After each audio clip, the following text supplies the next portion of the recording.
আসসালামু আলাইকুম। সবাই কেমন আছেন? আলহামদুলিল্লাহ আমি ভালো আছি। আবিহা কুকিং হাউসের পক্ষ থেকে সবাইকে স্বাগতম। আমি আজকে বানাবো শীতের পাটিসাপটা পিঠা। খুব সফট, তুলতুলে, নরম। কিভাবে বানানো যায় সেটা আপনাদের সাথে শেয়ার করে নিব। এর জন্য আমি এখানে একটা বল বাটি নিয়েছি। এর মধ্যে দিয়ে দিব 2 কাপ পরিমাণ চালের গুঁড়ো। এখানে আমি ভাতের চাল, আতপ চাল দুইটা একসাথে গুঁড়ো করে নিয়েছি। এখন দিয়ে দিব 1 কাপ পরিমাণ আটা।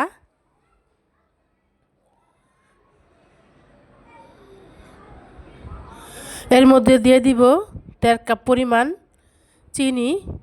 চিনিটা আপনাদের পছন্দ অনুযায়ী কম বেশি বাড়িয়ে কমিয়ে নিতে পারবেন। দিয়ে দিব স্বাদ অনুযায়ী লবণ। দিয়ে দিব কুসুম গরম 1 কাপ দুধ। আমি দুধটা আগেতেই জাল দিয়ে রেখেছিলাম। এর মধ্যে দিয়ে দিব অল্প পানি।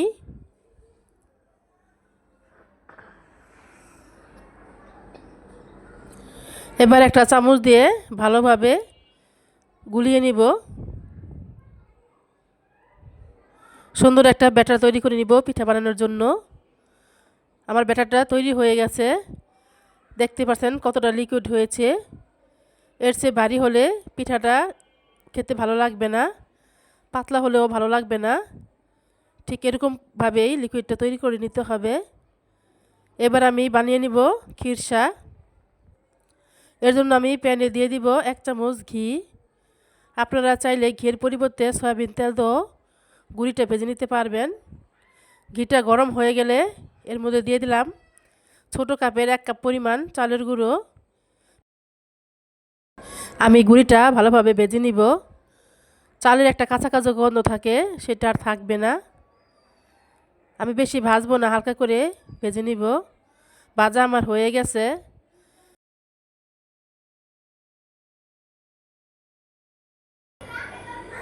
আমি দুধটা জাল দিয়ে আগের থেকেই ঘন করে নিয়েছিলাম। এবার দিয়ে দিব জাল দেওয়া করা দুধটা। আমি সম্পূর্ণ দুধটা দিব না, কিছুটা দুধ রেখে দিব। পরে প্রয়োজন হলে বাকিটা দিয়ে দিব।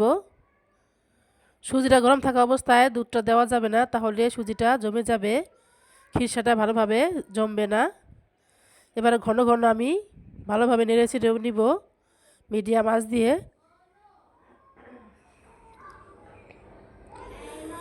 এর মধ্যে দিয়ে দিব পরিমাণ মতন লবণ।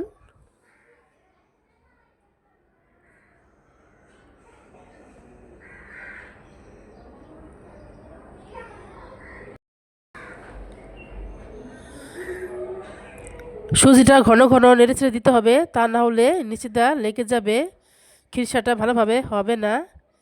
এখন এর মধ্যে দিয়ে দিব কিছু নারকেল কুড়ানো।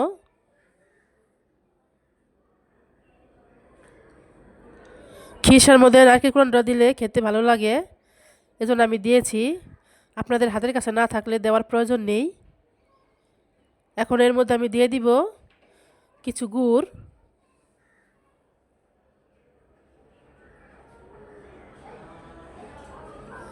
এখানে আমি খেজুরি গুড়টা নিয়েছি, আপনারা চাইলে এটা চিনি দিয়েও বানাতে পারবেন। এবার গুড়টা গলে যাওয়া আগ পর্যন্ত ঘন ঘন নেড়ে চেড়ে নিব অল্প আঁচ দিয়ে।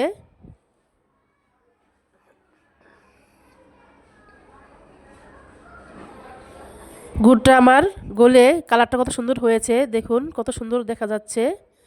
আমার খিরসাটা প্রায় হয়ে এসেছে। এর চেয়ে বেশি ঘন করব না, তাহলে খিরসাটা বেশি শক্ত হয়ে যাবে।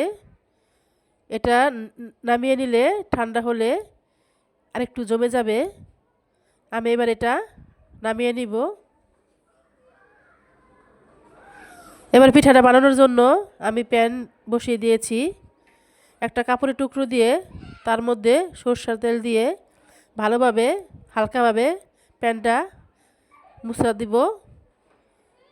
এখন এর মধ্যে দিয়ে দিব অল্প ব্যাটার। এবার হাত দিয়ে প্যানটা ঘুরিয়ে নিব আস্তে করে, পাতলা একটা রুটির মতো বানিয়ে নিব। এটা ঢেকে দেওয়ার কোনো প্রয়োজন নেই, 1 মিনিটের মতো রেখে দিলেই রুটি আমার হয়ে যাবে। এবার আমি দিয়ে দিব পরিমাণ মতন খিরসা।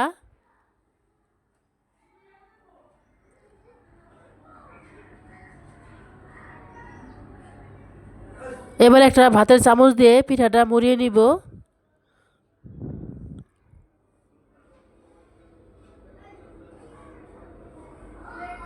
দেখতে পাচ্ছেন কত সুন্দর করে আমার পিঠাটা হয়ে গেছে, খুব সফট তুলতুলে, কোথাও কোনো দিকটা ফেটে যায়নি। আমার পিঠাটা কেমন হয়েছে অবশ্যই কমেন্ট করে জানিয়ে দিবেন। আর এইভাবে অবশ্যই ট্রাই করবেন পিঠা বানানোটা। যারা নতুন আমার ভিডিওটা ফলো করলে তারা খুব সহজেই পিঠা বানানোটা শিখে যাবেন। আমার আজকের পিঠা বানানোর রেসিপিটা কেমন হয়েছে অবশ্যই কমেন্ট করে জানিয়ে দিবেন।